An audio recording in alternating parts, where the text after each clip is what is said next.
यानंतर नागपूरमधली एक ब्रेकिंग बातमी येते। नागपूरमध्ये प्रियकराच्या मदतीनं पत्नीनं पतीचा खून केलेला आहे। अनैतिक संबंधांमध्ये अडसर ठरत असल्यानं पतीची हत्या करण्यात आली आहे।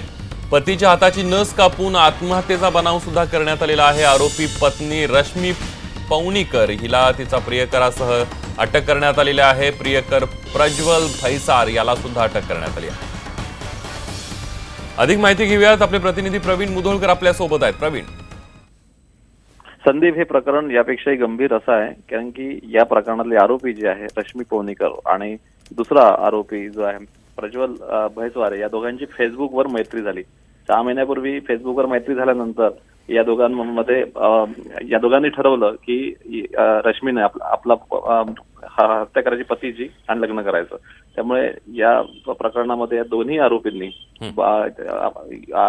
या आरोपीसोबत मिळून रश्मीनं आणि या प्रज्वल भैसवार यांना पतीची महिलेच्या नस कापली आणि बनाव केला की या माणसानं आत्महत्या केली।